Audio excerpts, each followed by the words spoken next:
Hey, this is Malachi the Artist One. Man, it's a sad day today. My favorite drummer, that's Neil Peart. He just passed away, I think earlier this week or something, but they're just releasing the fact. And he was the reason why I became a drummer, really. I mean, I always wanted to be a drummer. And that's an internal thing, I think, that some of us have, that we have to just be that. But, it was, Rush's music that, I'll show you a couple pictures that really made me think that drums were going to be, that could be a huge part of a band, right? So my first remembrance of him or the music was A Farewell to Kings, because my uncle had brought that album over. And I love that album. That was such an epic album. And then when I was able to afford, and I didn't even have a drum kit then. So I didn't even have drums when I heard Farewell to Kings. It was shortly thereafter I got a set of practice pads, and then a few years later I got a real set of drums, which I'll show you right here. And yeah, they look like Neil Peart's, right? There. I don't know if you can see that there's a shadow, but it's, the rototoms. And I even painted them black. They were normally, it was a Gretsch kit, and they were like a pearl, and dumbest thing I could ever do. But as a kid, what was I thinking? I painted them black because, this kit was black. See, this is the Hemispheres tour. Actually, this was the Farewell to Kings tour going because of Alex Lifeson's hairstyle. But it could have been the Hemispheres, but those albums are done really close. But then later on, I painted my drums red because he had painted his drums red. So I was a Rush fan. I was a Rush fan when nobody else was. I made fun of the school, and all you Rush people, you know how it was when we were growing up. Rush wasn't cool, It was all these other stupid bands that wrote stupid music, about partying all the time. These guys wrote stuff that had some depth and meaning. So here's and when you see this other kit, which is still the same kit I have to this day, except along the way I've lost parts and pieces, and I don't know what's happened, but I guess things happen. You don't realize that they're gone till you miss that they're gone. But anyways, here's my old kit. I don't know if you can see that either. See, I got a whole electronic kit. It's kind of like what he did with electronic kit. I had everything. 4 upper toms, the 3 main toms, and then the floor tom and a gong bass drum. So I was a Neil Peart freak. I knew all the songs, could play. I really can't play the songs anymore because my style is so different. I go back into this kind of fusion type jazz thing.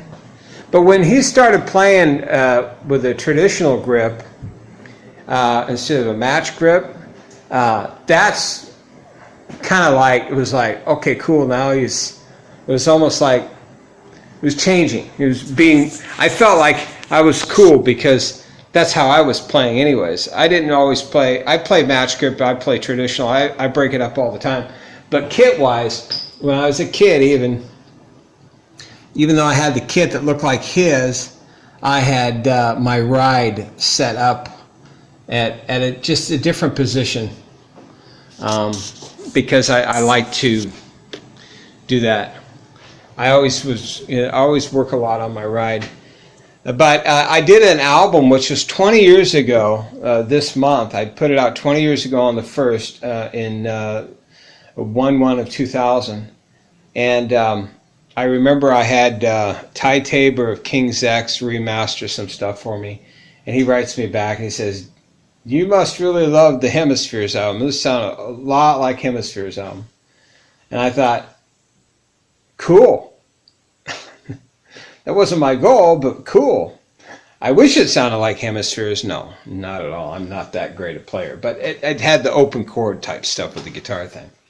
Which, in reality, because I was such a Rush fan in my early years, and couldn't find guys that wanted to play that kind of music, that I ended up becoming and playing everything myself. So, my bass, could never find a decent bass player, so I became a bass player. I could never find a guitarist that would show up for events because I was so hardcore music. That's why I still do music today. I'm 51 years old. I took 12 years off because I got married and all that kind of stuff. And but music is in my soul. It's my therapy, you know. So I do it. But I also do the kind of music that has meaning. And I always felt that, you know, Rush's music had aspects of meaning, even though he was an atheist. You know, I don't know how he's going to feel about that, but you know what? I have hope for everybody. I'm not one of these people know I'm a religious man, but they also know. I hope that you know that I'm not a person who. I believe everybody has a secret side to them. I believe everybody has a time where they're alone in their prayer closet, so to speak. They're alone within themselves, and they are, you know, dealing with whatever mindset they have. And we all go through times where we feel that no one truly understands us, you know, but God does. And I hope that maybe he found peace with that, or I don't know. You never know, because some people can feel that, and then they turn around, and because of certain things that happen in their lives, they once they get out of their closet, once they open the door to the real world, they totally shut down, and then they become what they think everybody else should make them out to be. And you know, in my life, I met a lot of people. I never met Neil personally, but we wrote back and forth a couple times. I had his phone number. So, you know, he was always responsive. He was a nice guy, you know. I talked to him about coffee. We were talking about coffee. I talked to him back in the day when I was dealing with Henry Hill and doing coffee with him. And I think he said something about that. I can't remember. I'd have to go see if I can find our correspondence, if I still have them. But anyways, so I was in the coffee, I was in the music, because I became a Rush fan. Obviously I became a drummer, then I became a musician, then I, you know, started working with these people, and then these people led to these people, and then led to these people, and then ended up leading back to being able to actually have a phone conversation with a drummer that I thought was great. And so anyways, rest in peace, buddy. Maybe, you know, I guess here's the thing. I'm going to say this to people. Now he's with his wife, his first wife, and his daughter. And that's the way it should be. So we'll see you again someday. He left us with some great music and some great lyrics, even though most of your lyrics were non-friendly to Christians. I know you always had an issue with that. Anyways, it's a sad day. It's a sad day. The guy was a freaking monster, and he played hard. You know, as a drummer, I'm going to tell you, it's not easy to play his stuff. You have to be on the ball all the time. And not only with that, the style in which he played was always hard-hitting. And that's not easy. You know, when you're playing a show and you're dealing with all the issues of a show that always happen, and then you have this aspect of a powerhouse energy, you know, it's more difficult than people really think. True drummers know exactly what I'm saying. Sometimes, like I do jazz fusion stuff with people. I did a show the other day, and they were doing a lot of jazzy stuff. And a guy came up to me after the show. He goes, "Man, I love your work," and blah blah blah blah blah. And I'm like, I told him, I said, you really know that I didn't have any monitors.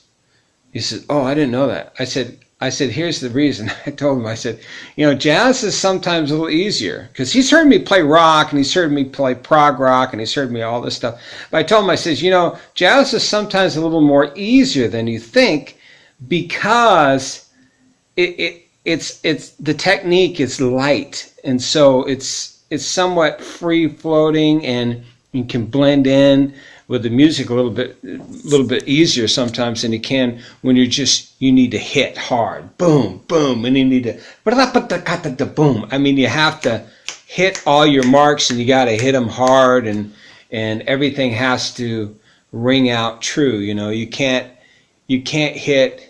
If you're doing a run, and you're going that kind of thing, like Tom Sawyer, that thing, you got to hit all those notes, because if you go and then kind of dip down and sound like boom, I mean, it sounds weird, right? So you really have to be on your game all the time. And every time I saw these guys in concert, man, they're freaking on their game so good. And that, I think they were a band. They were like one of those bands that brought up the. They raised the bar. They raised the bar so that you would take the music seriously, you take the performance seriously, and you take the show seriously. And so, anyways, sad day. God bless you, buddy, and your family. I know you had a new wife. And it's not like I knew you, so it's like, I'm just some dude that was listening to the music for years, and it was I always loved playing to it. It was always a challenge to play to your songs, and there are very few drummers out there that I like listening to musically that also challenge me. So that was a cool thing. Anyways, rest in peace, buddy. Sorry about that, my phone died. Anyways, rest in peace, okay? Rest in peace, old Mr. Neil. Okay? And, I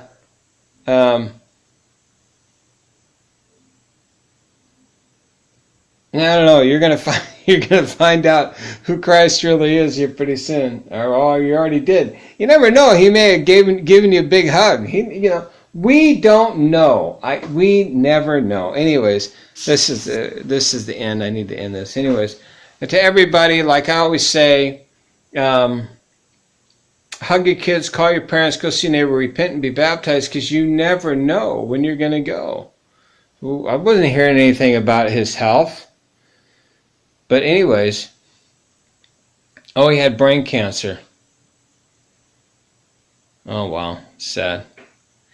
Anyways, guys, repent and be baptized, please. Get right with God. Get right with God always, first and foremost in your life. And then once you do that, then play. Do what you want. Do what eases your soul. God will rest your soul, but we need things to express our soul to people. And anyways, guys, have a good one. Bye.